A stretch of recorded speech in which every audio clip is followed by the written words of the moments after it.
Hi, thank you for watching and listening to Hollywood Connections at our beautiful Clearwater Beach studio. And Bobby, our producer, is here with us. And today is our Hollywood Connection Beauty Queen special. And we're super excited because you will not believe who is on the air with us. And just a minute. And Deidre, are you there? Is Deidre on the phone? Deidre, are you there? Okay. Deidre. She's there. Her light's up. Oh, cool. In the meantime, Bobby, I know that you had just gotten done with a show, and we'll wait for her to call back. And I need you just to look up on the YouTube and look for a song for me. And we have another amazing guest that's going to be a part of Hollywood Connections in 15 minutes. And she's going to be called Ask Shirley. And we're not going to tell you who she is yet, but I'm so excited to have her. And if you can pull up a song. Deidre is here. Perfect. Maybe on YouTube for a minute under Shirley King.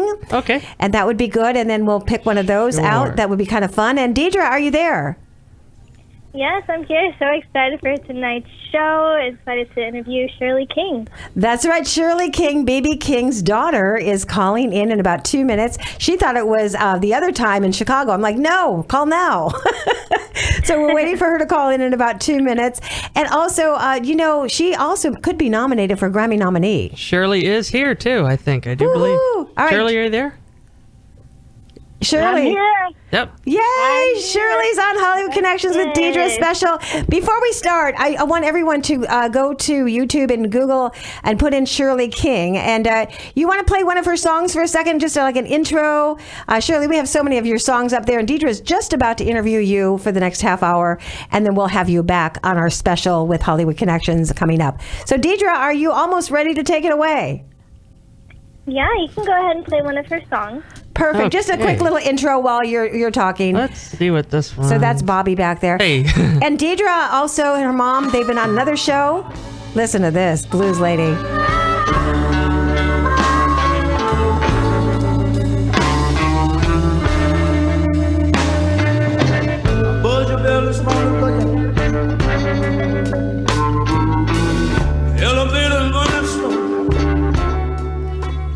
We're looking Says for Shirley King. Who is she featured on this one? Maybe. Yes, I am. Yes, she That's is. my favorite. Yes, I am, and that's my favorite song. With Junior Well, the Voodoo Man. We're going to cut that because I know this goes so quick. So Deidre has so many questions. We're going to have, and Shirley's going to be a part of Hollywood Connections. You can ask Shirley coming up in the next months. So take it away, Deidre. We're shutting the mics down. It's all your show. We'll be back. All right, awesome. Shirley King, thank you so much for coming on tonight and talking with me. It's incredible to talk to you. You're the daughter of B.B. King, and you're also a musician. You travel. You have incredible music. So can you tell me, what was it like growing up with your dad as a famous music artist?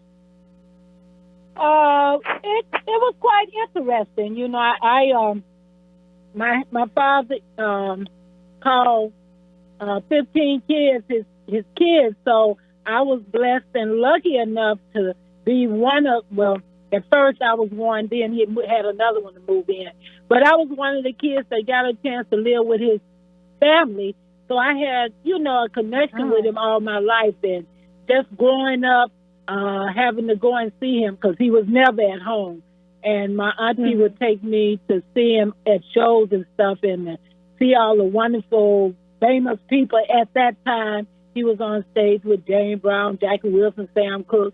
So I just grew up watching entertainment all my life, and I pretty much knew I liked it. I just didn't think I would ever try to sing the blues because that wasn't one of my music.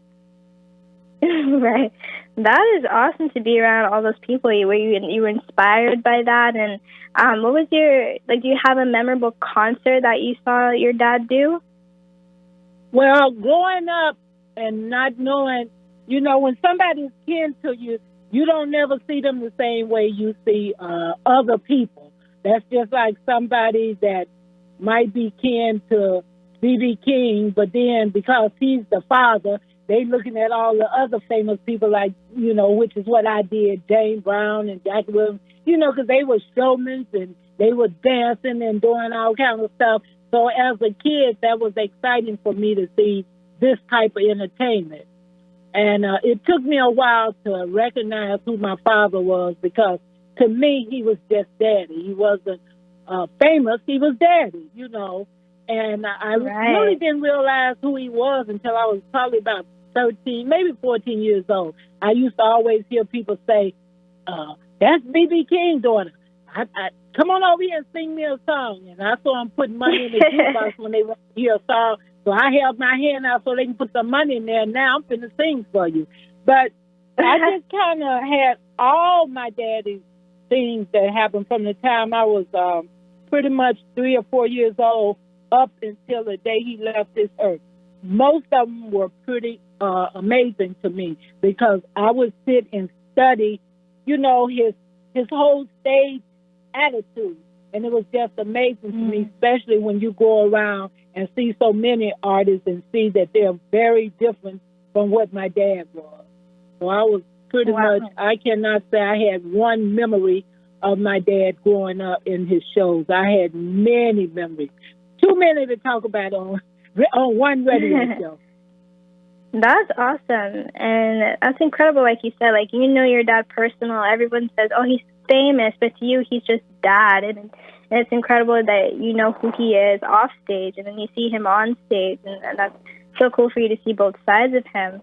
And you said you grew up around it, so you know you wanted to sing as well. When did you start singing? Did you sing along with your dad? Did you get a record deal, like, because of him? Like, how did you get into the industry? Okay. Growing up, seeing my dad not all the time, but most of the time when he was playing close enough, he had his middle sister to become like the adopted mother over me. So she was kind of responsible for bringing me to shows and, you know, taking care of me when he was on the road and everything. Even though I was staying with all my cousins and my other auntie and my grandmother and grandfather, she was like the one he was paying extra money to kind of look after me a little bit. So I would go to shows, and then when I was about 12 or 13, she took me to a show to see him, and all I would do is go there and say hi and bye, because he was always on the road traveling somewhere. He never stayed in one place all of my life. And I had went to one of the shows, and they always had just men on the show. So at first I thought show business was only for men, because I'd never seen any women. And one of the shows I went to, Etta Jane was on the show. And I was probably about 13 years old. And she walked out there, and I saw her, and that's what inspired me, because now I'm seeing somebody look like me on the stage. Right. Oh, it ain't just, you know, I had heard James Brown sing about it's a man world, so I thought that meant show business was a man. But Etta Jane is kind of brought forward what I might would want to do when I grew up. And I would go home and practice what I saw her doing on the stage, you know, have a comb or a brush or something, and get in the mirror and try to emulate what she did on stage. But I was also very much into seeing how my dad would act on stage, and I think that made me have a better stage respect, because the stage demands respect, and a lot of people don't respect the stage. That's why they don't keep fans. That's why they don't always stay famous until the day they leave this earth, because, you know, there's a thing that the stage demands, and if you give it to the stage, and my dad would always tell me things like that. He would tell me about how to act on stage and what to do, but I still didn't see myself singing no blues. R&B, soul, or something, I saw that, but when I came to Chicago, that's when things changed a little bit, because I came to Chicago after leaving high school. We were living in California, and I left and came to visit my mother in Arkansas, and I had a boyfriend that had moved to Chicago, and we talked, and he said we were going to get married and all that stuff. And so I left Arkansas and went to Chicago to get married. And, of course, that didn't happen because my boyfriend married my girlfriend. So I think that's when I got the blues, but I didn't know that's what it was. You know, we have situations in our life that we can really find a good way to be steered towards the blues. So I think that really pushed me over to the blues. But being in Chicago, seeing all the legendary blues people, because it was like, for a moment, it was like the place to be to see all the blues. You know, if you wanted to be famous here in Chicago, you pretty much had to do the blues. You know, I came here with an attitude of being the actress, and that didn't happen because there wasn't no Hollywood here. Then I thought about dancing, and I got into dancing and did really good at that. Did a pretty good 21-year stretch of it. But it didn't let me travel. So when I went to blues clubs and seeing the blues singers and saw how you didn't have to be famous to be a blues singer, I chose that. Plus, I didn't want to get no day job. When I stopped dancing, I didn't want to have to get no day job. So I started singing, you know, going around all the blues clubs, watching everybody, connected with people like Coco Taylor. I knew many, many blues, male and female people here in Chicago that embraced me because of my father. So I really came on to blues in about 1990. That's when I started singing the blues. And it took me all everywhere because being B.B. King's daughter, I got hired because I was B.B. King's daughter. I didn't have a CD out. I was only known as B.B. King's daughter. And that worked for me for a little while, but then after a while, I got tired of people hiring me, pimping my daddy's name, saying B.B. King's daughter, and sometimes they forget to write what my name was. So that became the bad part of being B.B. King's daughter. I had to live in his shadow so long. And when I would go on stage, I made sure I did everything different from my dad because I wanted people to respect Shirley King, B.B. King's daughter, not B.B. King's daughter. What's her name? And that's the thing that I would tell any young person. It doesn't matter how famous your parents are. You want people to get to know you from what you do, not because you can to somebody that has a name already. And my father, you know, he never stopped putting that in my head about don't try to coattail on who he was, but make a name for myself so I could be somebody that the world could respect what Shirley King does. True, that's amazing. What an incredible story. And I know you mentioned something of your dad said like the stage demands respect, and this like certain people have a certain stage presence. Do you have like a secret or a tip for like somebody who's performing on stage? Like what's your go-to kind of like stage presence attitude that you have? Well, I would say stage presence is pretty cool, but to me, you know, my dad is very, very mannerable on stage. He always let the audience know, I know if it wasn't for you, I wouldn't be who I am. So he always showed them total respect. And he would always, you know, make sure that his show was up to par where people wanted to see him again. He was very mannerable on stage. He didn't use profanity. He didn't drink on stage. A bunch of things that some people don't think about, but my dad tried to conduct himself as a classy blues act because he wanted to put blues in a classy category of, you know, blues is always in a club where they're selling beer and all that. My dad wanted blues to be out front and be very sophisticated, be in a place where families could come and hear the blues, and then he dressed a certain way so he could make the blues look important. He didn't want the blues to look tacky. So all those things, I learned that from my dad, and I always will watch how he conducted himself on stage with his audience. And like I said, everybody don't do that. Some people take for granted because they famous, you know, the people don't have to be treated right. But my father always put fans first. You know, when the show was over with, he would pay security to stay around till late into the night to sign autographs and to talk to people and let people know how much he appreciates them. Wow, that's awesome. So I know you have a book. Your book is called Love is King. Can you tell us about this book? Yeah, okay. That book was done in 2017 because I got so much disrespect when my father passed. Everybody went to running out, doing tributes and doing this, and nobody never invited me to take part in anything that they were doing for my father. A lot of people started suing my father's estate, and people were fighting over his stuff and his family. Everybody was just doing something that was unlike my dad. My dad was a very he wasn't messy. He didn't come out and talk about nobody. Didn't nobody have no scandal on my father when he was living. Soon as he was dying, people started saying negative things and things that I just didn't like hearing. So I came out with that book because I was trying to really fight with people about, don't say that about my dad, or don't do this. It seemed like I was trying to defend him, and he wasn't here anymore to defend me, defending him. So that book helped me say some things that I didn't have to go all over the world or go on the radio show saying negative things, because my dad would not have liked that. He wouldn't have liked me being disrespected to his career that he worked so hard for. And some of the family members didn't know that, and they went to going on TV saying negative things. And when I would read on the internet, I would see where the people turn on them and start saying negative things about them, because people love B.B. King.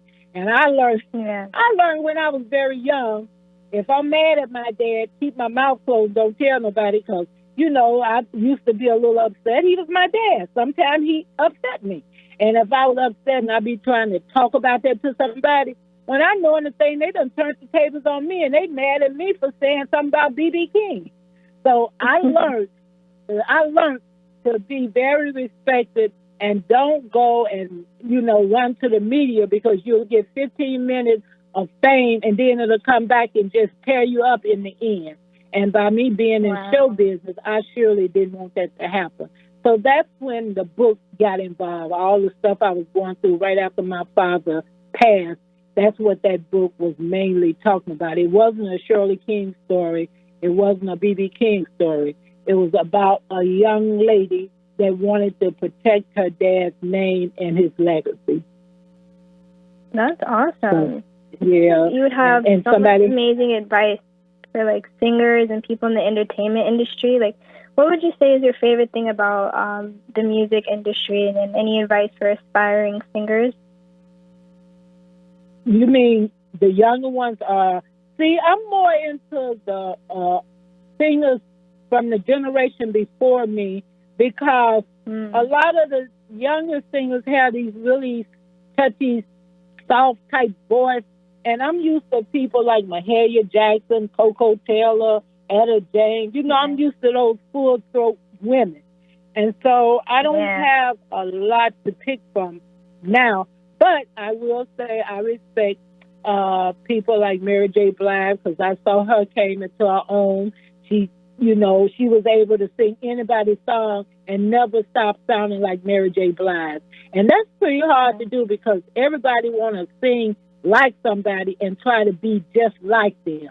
But I admire her, because I found out that she decided every song you ever hear me sing, I don't care if it's a man song, it's going to be Mary J. Blige singing blah, blah, blah song.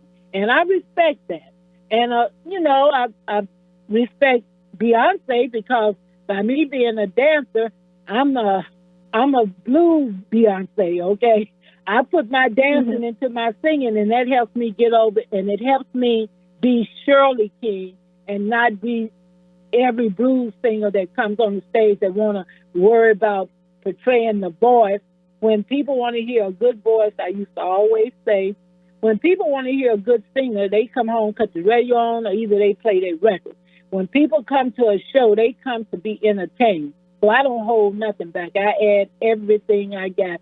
A little comedian, singing, shaking, anything that stage present, I try to do it. So I've been noted as being a great entertainer. At first, nobody's really dealing with me for my voice. It was always because I will entertain you when I come on that stage. I might not be the best thing in the world, but you will get a show. So I kind of like that, because that makes me different. Also, people be wanting me, do you play Lucille? No, I don't play Lucille. I let B.B. King play Lucille. I shake a mean hip. B.B. King can't shake a mean hip, and I don't play Lucille. So I kind of try to stay in my lane. I try not to drive all over the lane, look and see somebody doing something. Now I'm ready to try to do what they doing. I don't do it that way. And that's, in a way, I'm glad of that, because when I had to do this album, I was just blown away that they were giving me all these songs that was not blues based, but, you know, maybe mixed in rock blues. But the songs they selected for me, I'm trying to figure out why would they have me singing these kind of songs? And most of them were men songs, except At Last. So I was like, you know, just really a little bit confused, but I'm so glad I've done it because I did about 80 or 85 interviews within the time that the CD dropped July the 19th. I did so many interviews talking about this, and it's unbelievable how I feel completely different from all these many years of being in show business, and it took me 50 years to be important to the music world. 50 years. Wow. I wasn't singing, I wasn't singing all those years. I danced for 21, but it took me 29, about 30 years to get respect in the music recording industry. I've had 3 CDs. None of them have never did what this one CD has done. As far as the songs, as far as people bragging about my style of singing, my voice, and also with the guitar players that's playing on there, that is just phenomenal. I got people on there that already have the world attention, and by them doing this with me, it's helping me get some too. So this has been really amazing. I would say this is the best thing that, as Gladys Knight say, this is the best thing that ever happened to me. That is awesome. I think that's all the time we have, but, you know, it was so nice talking to you. Oh, wow. That's all the time. Girl, you got to do this again so we can have at least a 6-hour show. I can't talk about my career in school. I can't talk about me in no 15 minutes.